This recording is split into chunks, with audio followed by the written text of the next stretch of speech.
to ask Wito to come back to the screen and tell us more about the business model in practice.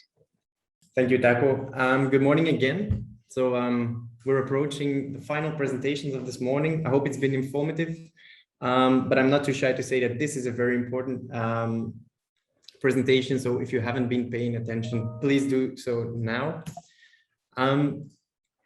Because in this presentation, all the previous is coming together. And that leads us to the star of this morning's show, which is the Nature Smart Cities business model.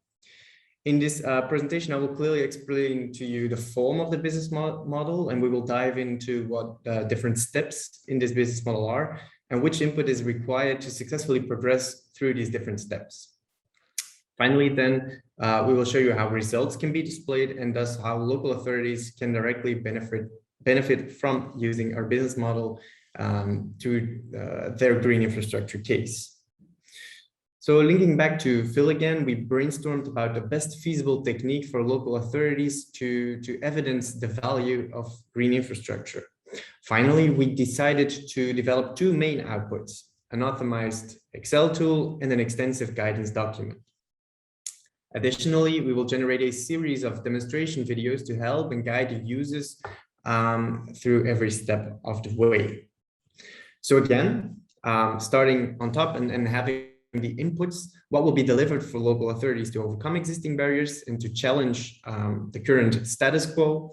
First, a step-by-step method that provides the scientific background and delivers examples and guides local authorities to make estimations of the impact. So this is in the form of the Excel sheet. And then secondly, there's a guidance document for local authorities to successfully complete each of these set steps in order that local authorities can transparently draw up the business case for their specific GI project. To give you an idea of the level of inputs that's required, I've provided some examples. So in the first step of our business model, you need to define your envisioned project or the change that you want to reach. So for example, how many trees do you want to plant, the flower fields, how big are the grasslands that you want to plant, and what does the current situation look like? So by putting these two elements into the business model, we can then project what the changes will be in later stages. So step one actually refers to defining your project. This can be done as accurately as desired by the user. One could, for example, opt to do a very quick assessment, or you could do every step in very much detail. Step two, extra parameters. So these are additional parameters that we need values for in order to estimate the quantitative or monetary impact of ecosystem service changes. For example, how many people are living in the project area, or what's the average annual rainfall, and how much do people pay for their electricity in the area, for example. After having said what form the business model will take and what kind of inputs are required, let's briefly touch on all the different steps in our business model. First step, and I've already mentioned this, is the project description. Next, we have the selection of ecosystem services. This links back to the previous presentation. After selecting these, we require the parameters that I've mentioned, and then steps 3, 4, and 5, they remind us of the pyramid in my first presentation. So we have qualitative assessment, qualification, a quantification, and eventually a monetization. And then finally, the last step is a summary with a preview of a tailor-made fact sheet. So let's dive into a little more detail into step one. So in this step, users define the general characteristics of the project area.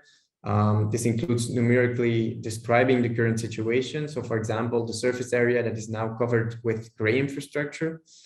And it then also includes the option to add different future scenarios that need to be described as well. So the user just needs to provide the information about green infrastructure types and the amounts of green infrastructure that will be there. In the next step then, these are the ecosystem services that Maira has explained earlier, and we provide advice based on the previous step on which ecosystem services are likely to be relevant for your types of GI, but the user is free to opt for the ecosystem services that he or she would like to assess the impact for. Then we have our parameter selection. So based on the previous step again, we come to some additional parameters that we need to know in order to progress towards qualification, quantification, and monetary assessment. This brings us to this qualification. So step 3. In this step, users will be guided to write up the impact qualitatively. By displaying this in clear and visual ways, we attempt to improve understanding and provide accessible and easily interpretable information. An example of this is the spider diagram on the left-hand side. Next up is the quantification. In this step, underlying and optimized formulas are generating quantitative results for some of the ecosystem services that were selected. These assessments are based on the parameter selection step and on value transfer methods that underlie this. So here you can see the results that will be generated, and you can tell that they are very similar to the pilot testing results that Mayra has explained some minutes ago, but this is done through our business model. Then the monetization step. So this includes the costs and the benefits assessment. This can be done over a time span that can be chosen by the user. Most likely it will be 20 years or 40 years. And important to note is that we have not only included the construction costs, but also maintenance costs in this assessment. Moreover, users can choose for minimum or optimistic values when we talk about costs, averages, or maximum values. All these data are now stored in our data library and are accessible to the user. However, we also want to ensure flexibility. So our data library can be complemented with custom values in order to allow users to make more accurate estimations based on specific in-house knowledge or the availability of in-house data. This then all comes together after monetizing costs and benefits. Results like these are easy to generate. So note that these specific numbers on these slides are not accurate and are not actual numbers of any case. This is just to provide you with flashes of what it could look like.